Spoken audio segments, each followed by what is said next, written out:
queridos coordenadores da Pastoral Familiar, das diversas dioceses do nosso regional da CNBB Leste 1. Hoje, dia 22 de novembro de 2020, exatamente nos coloca diante dessa data que é muito importante para todos nós. Dentro de um ano, estaremos celebrando os 40 anos da exortação apostólica Familiares Consórcio, promulgada por São João Paulo II.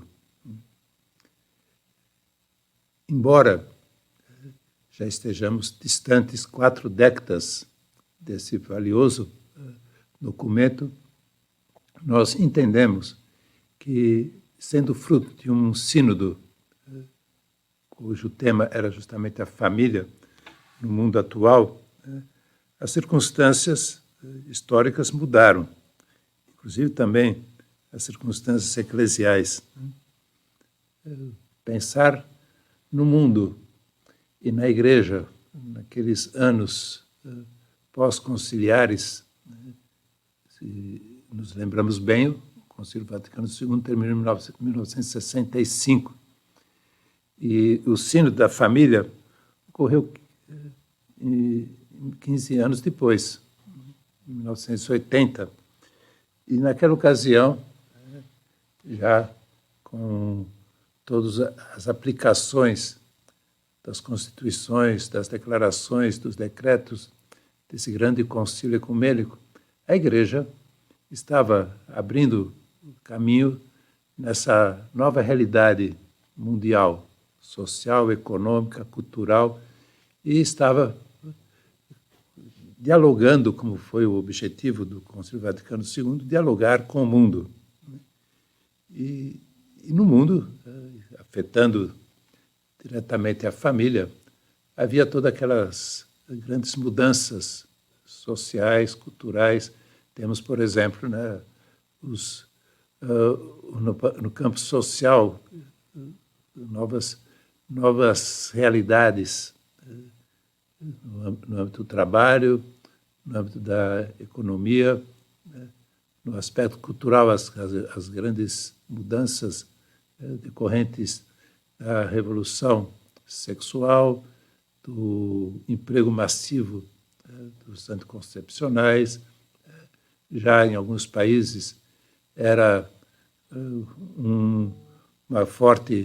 havia uma forte propaganda em favor do aborto. Quer dizer, não está como nos dias de hoje, mas a Igreja, nessa busca de diálogo, de evangelização do mundo, já começava a encontrar resistências, confrontos, e no meio de todas essas mudanças, desses confrontos, dessas resistências, sempre está presente a família. Seja naquele contexto, seja no contexto atual, a família sempre está no centro para o qual convergem tudo, tanto as coisas boas quanto as coisas ruins. Eu apenas queria começar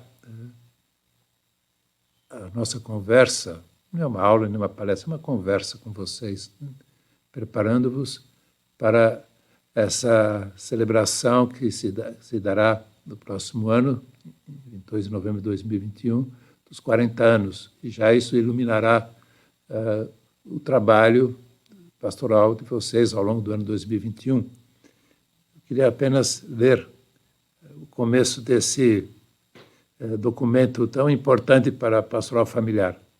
A família, nos tempos modernos, sofreu, talvez como nenhuma outra instituição, a investida das transformações amplas, profundas e rápidas da sociedade e da cultura.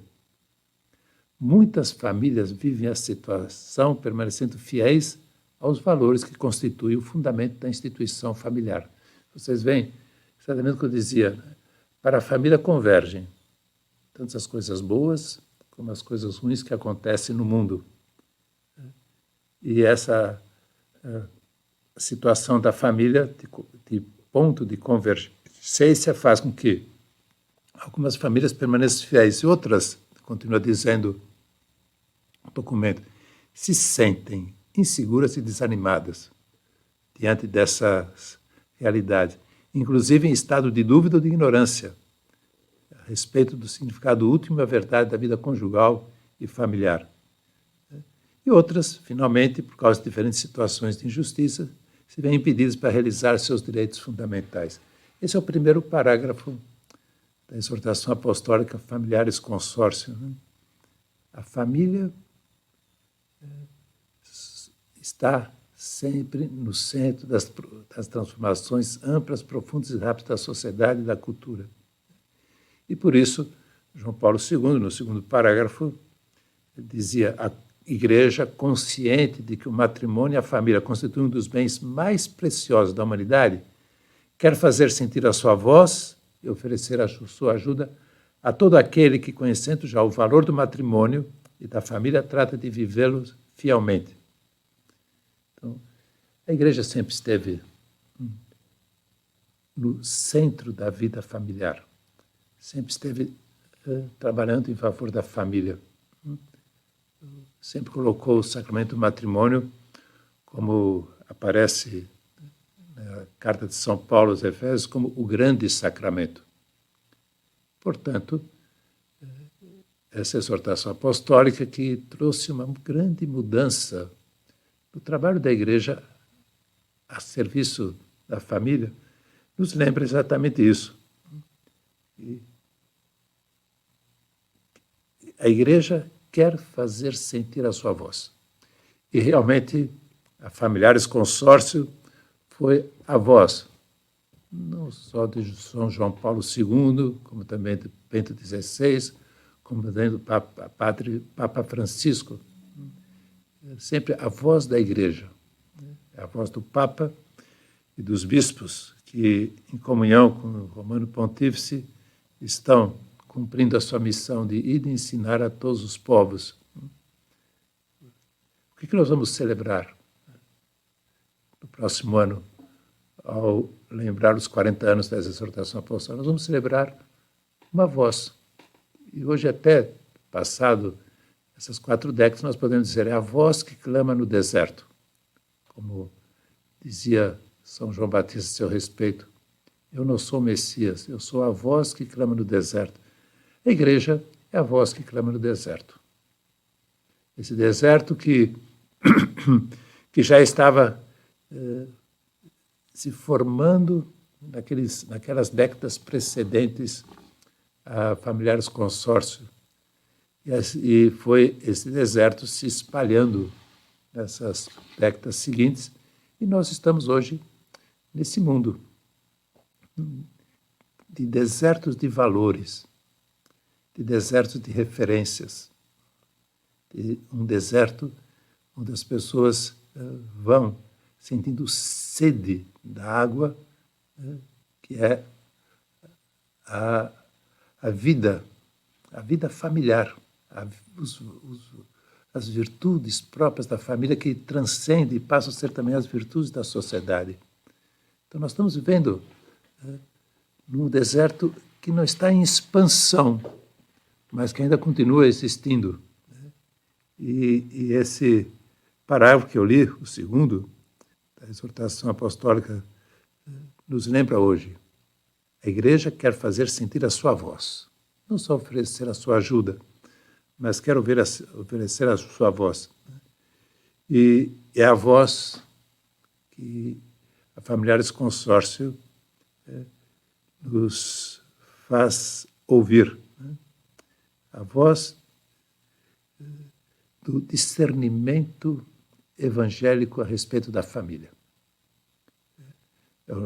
São os parágrafos 5º em diante.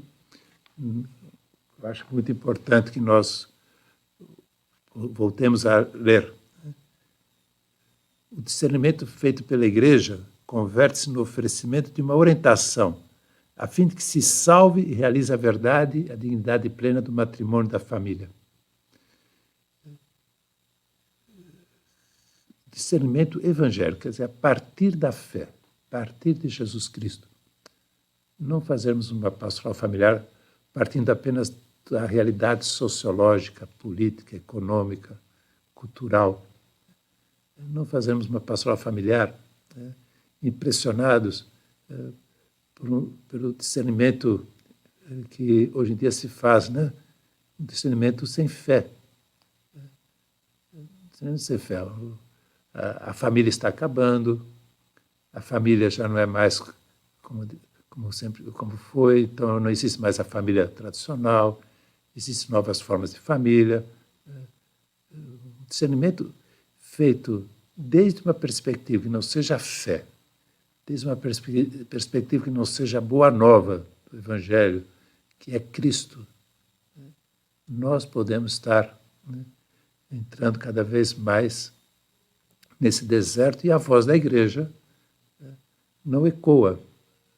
Só há eco quando há uma parede onde o som reflete e volta. E essa parede, que não é para impedir o som, mas é para ressoar melhor o som. Essa parede é o discernimento evangélico. Nós fazemos pastoral familiar a partir do Evangelho, não a partir da realidade, das evidências sociais, econômicas, culturais. O Evangelho nos injeta em nós a força da fé. E essa exortação, que a própria palavra já diz tudo, nos anima a trabalhar pastoralmente com a força da fé. Esta é a vitória que vence o mundo, a nossa fé.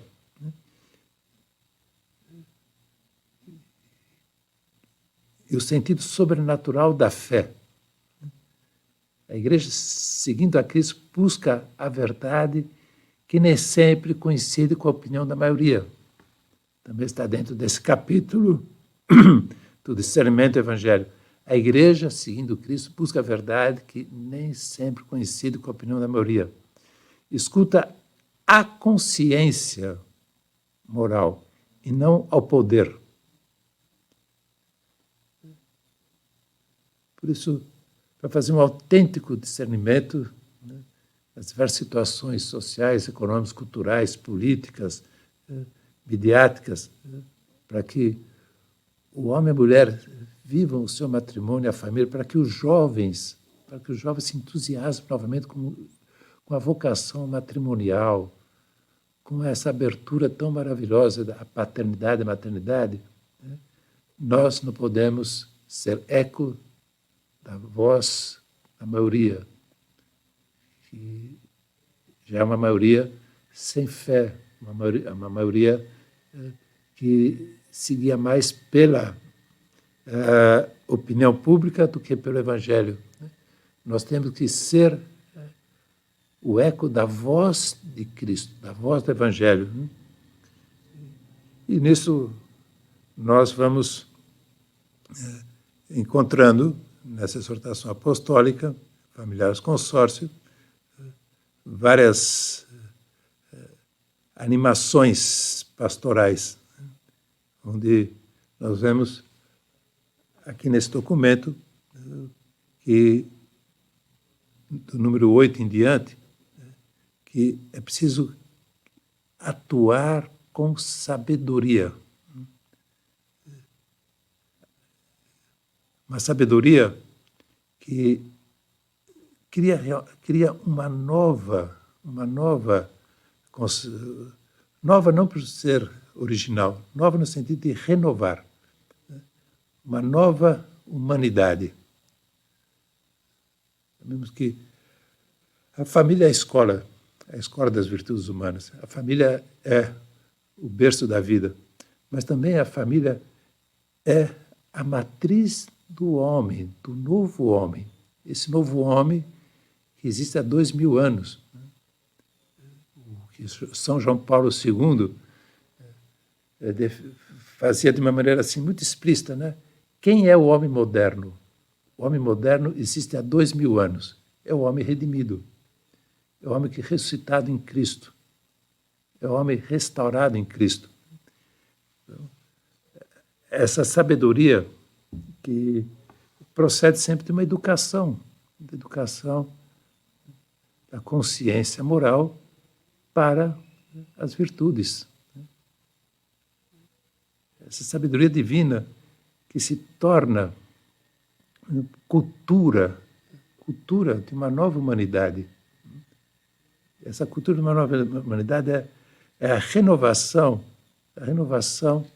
dos ideais de virtudes familiares.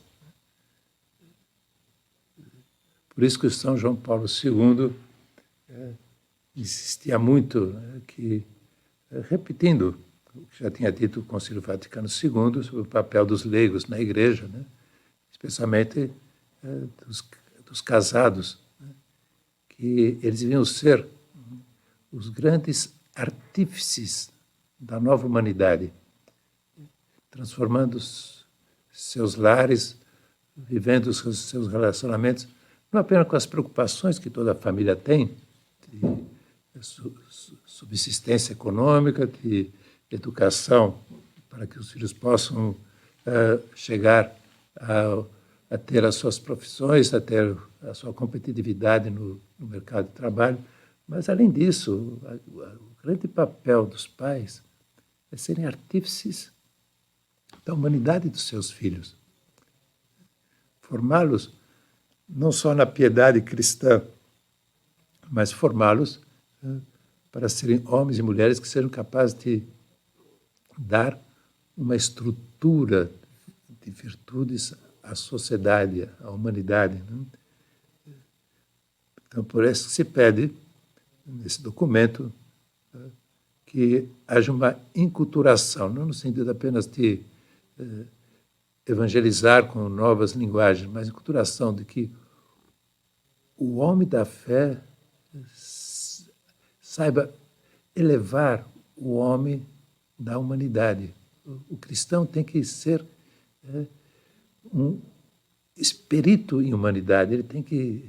Essa enculturação que fala aqui o número 10 em diante, da Familiares Consórcio, é possível e é realizável, e é um grande desafio na pastoral familiar fazer que os pais sejam os primeiros exemplos de virtudes para os seus filhos. Que os pais sejam artífices da fé dos seus filhos, ensinando-lhes a confiar nessa imagem de Deus que está impressa neles, para poder desenvolvê-las com uma nova humanidade. A enculturação da fé se leva adiante no âmbito do matrimônio da família. Estou lendo aqui um trecho da Familiares Consórcio.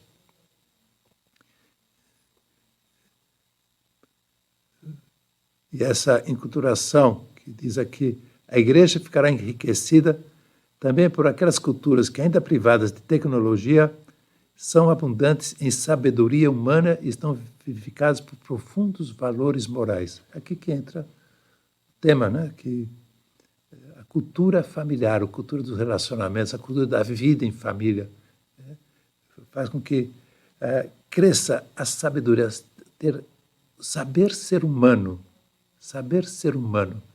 vivificando a cada pessoa da família com os profundos valores morais que são as virtudes.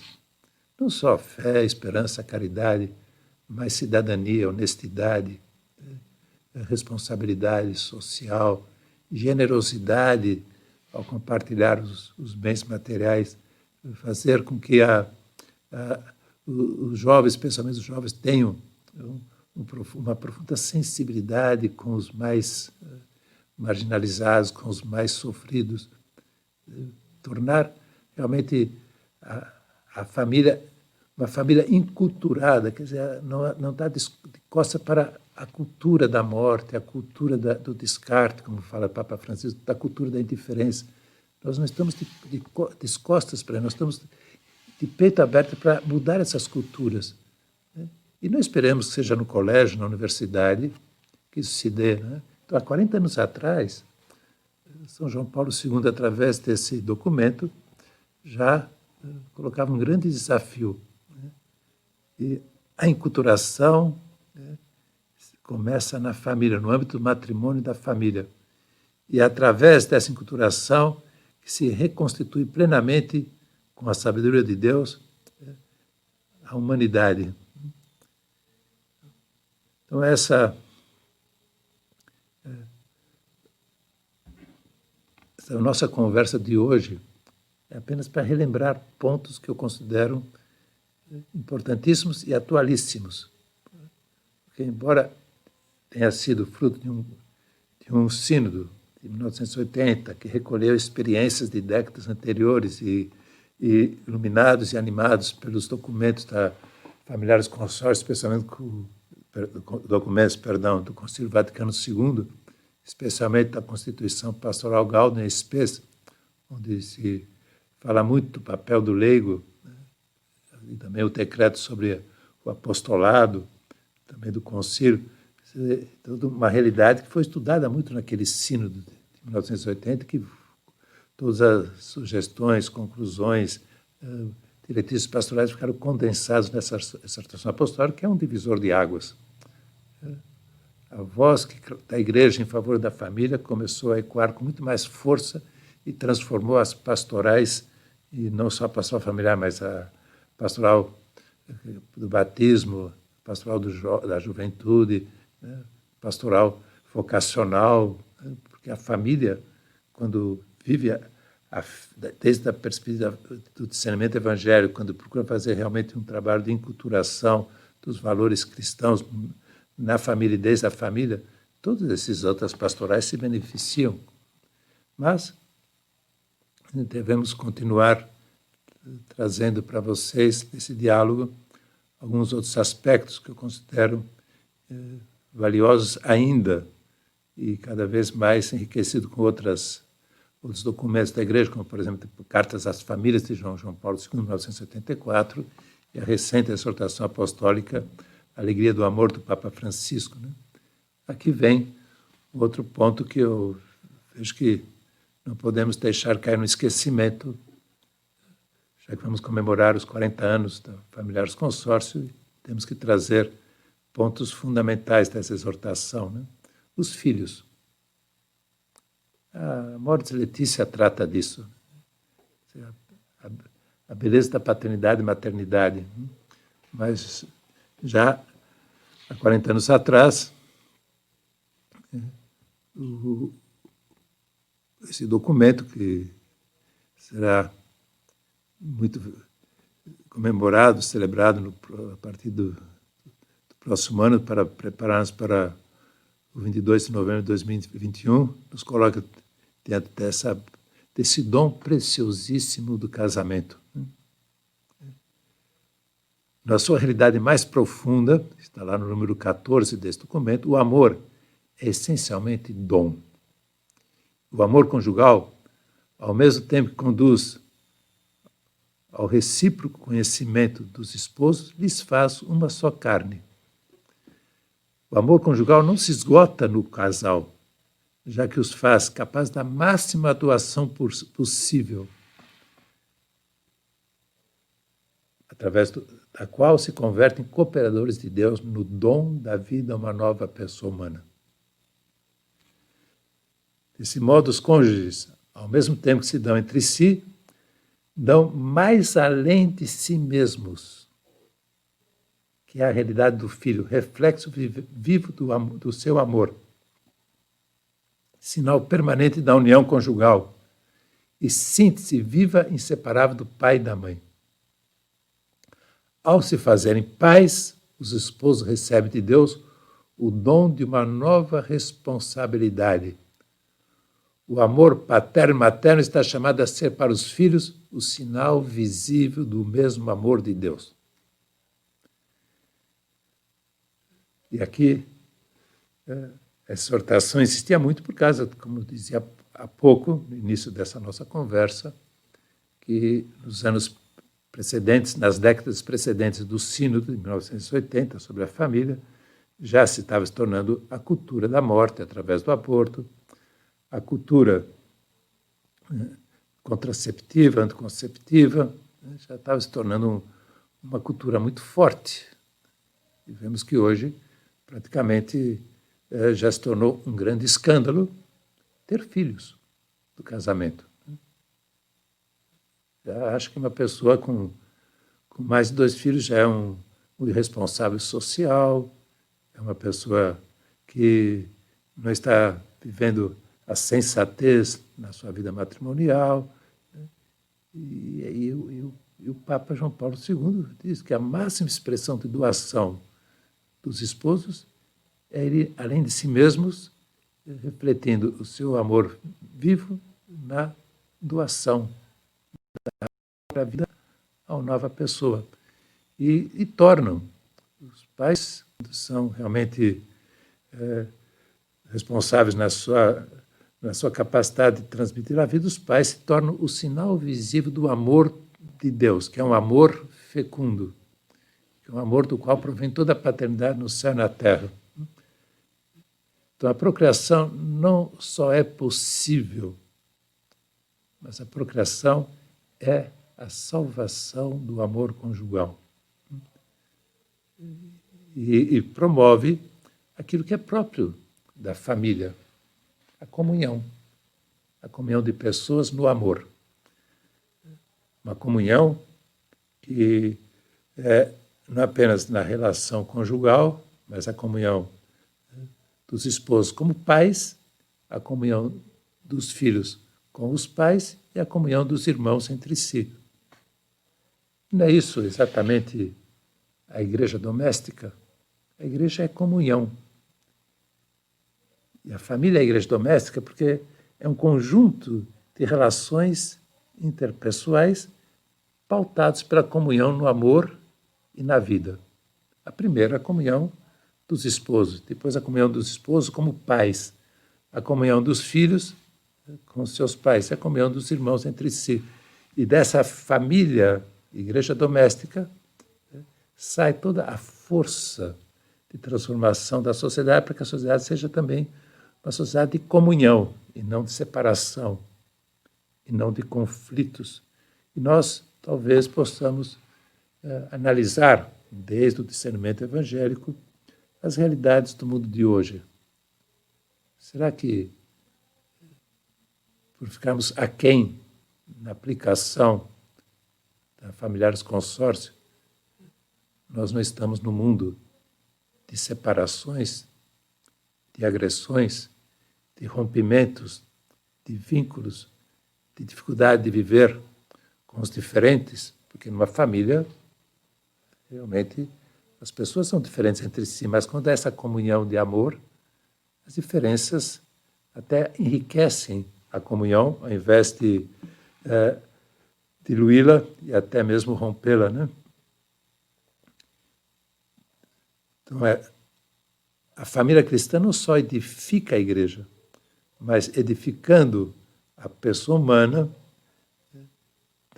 na família e desde a família também edifica a comunidade humana, edifica a sociedade, né? Mesmo com todas as dificuldades, mesmo com todos os erros, né, que podem existir e continuar existindo, mas é importante que haja comunhão, e essa comunhão de amor e de vida que é sempre fecunda e inseparável, quer dizer, cria laços profundos. Na terceira parte da Familiares Consórcio, encontramos esse título, Missão da Família Cristã. E vem aquela exortação que ficou tão conhecida, já fez parte até de uma campanha da fraternidade, posterior a Familiares Consórcio, quando São João Paulo II diz, família, seja o que és. Viva a sua identidade. E a identidade da família, o Papa aqui lembra, é missão. A família é missão. O que ela é capaz e deve fazer. Toda família encontra em si mesma a sua identidade.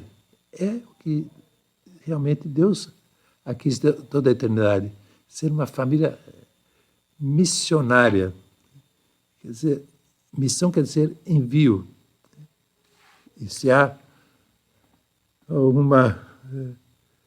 algum discernimento evangélico que nós devemos fazer como nos convida esse documento, é exatamente isso.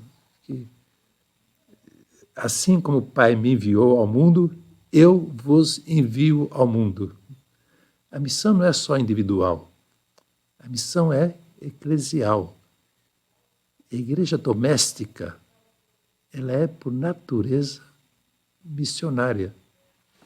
Ela está enviada por Deus ao mundo para levar a palavra de Deus, os valores que edificam o indivíduo enquanto pessoa, enquanto ser social.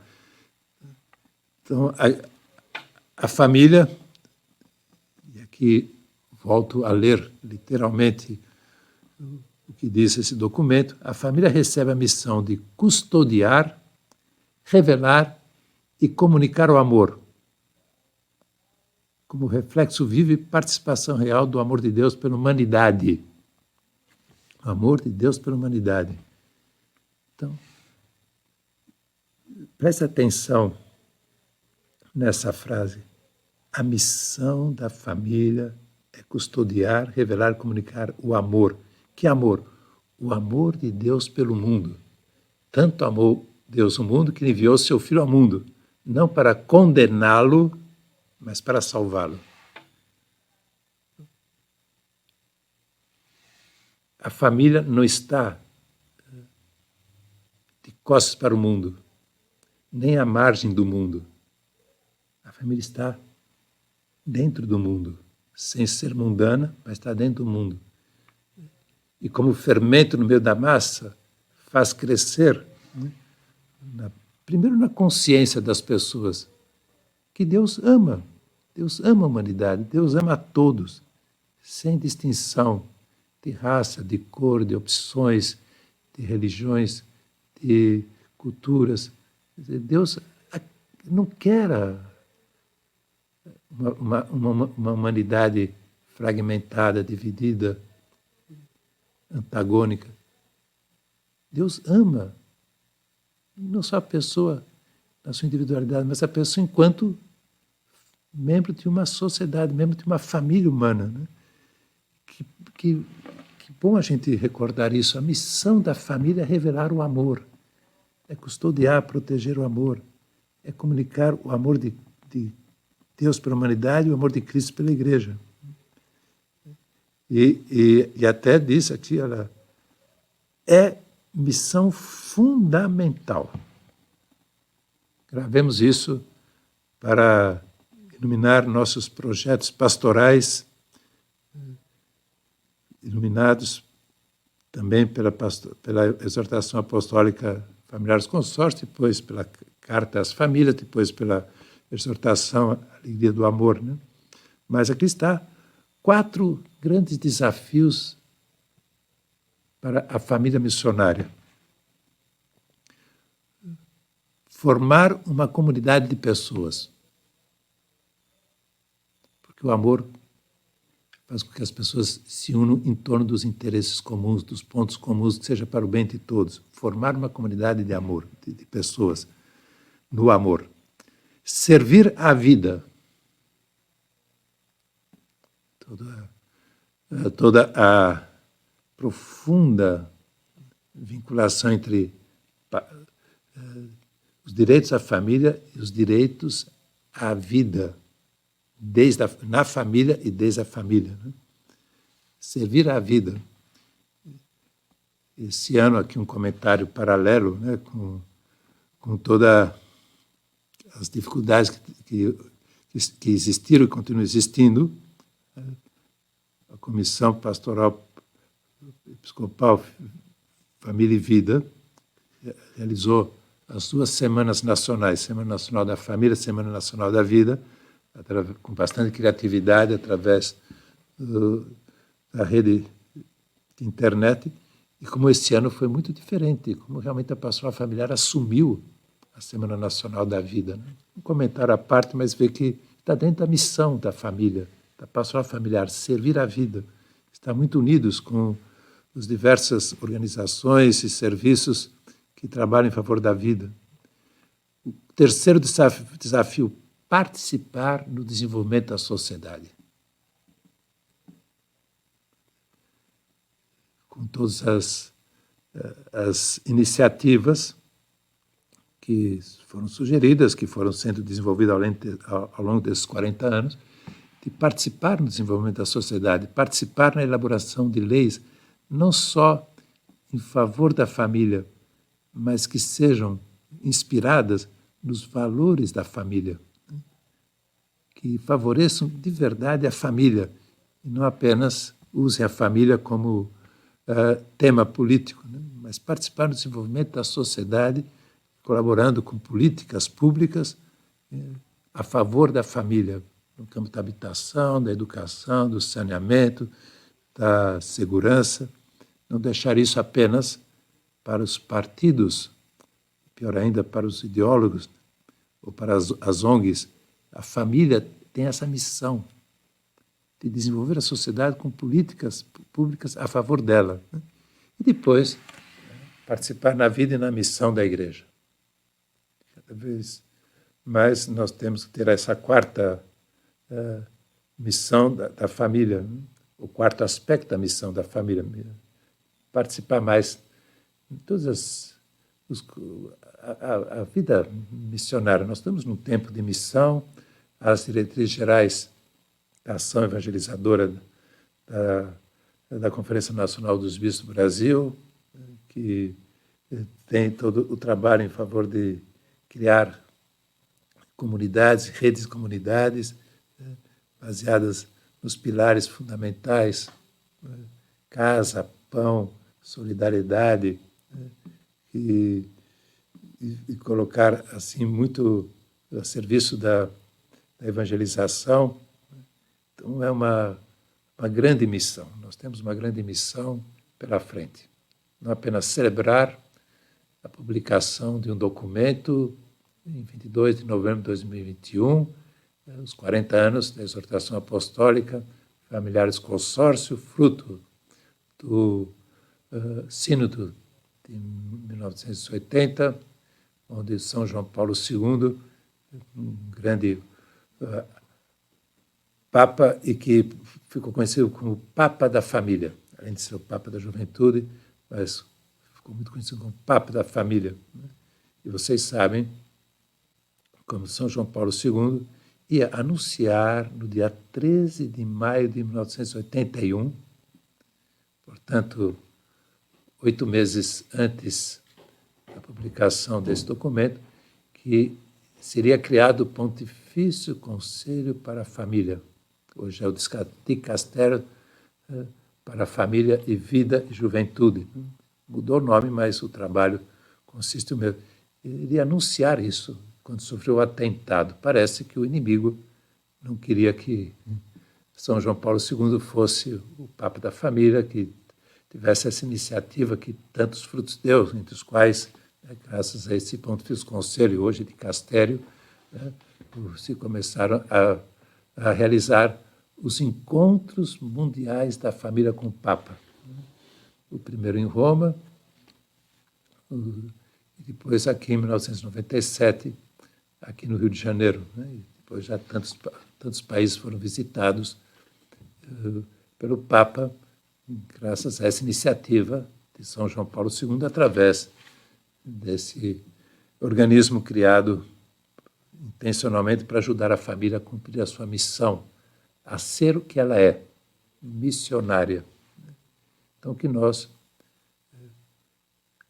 sem deixar de nos atualizar com os documentos recentes, também a última exortação apostólica, fruto também de um sino sobre a família, a alegria do amor, Amoris Letícia, que atualiza Familiares Consórcios, mas vale sempre a pena a gente voltar às fontes.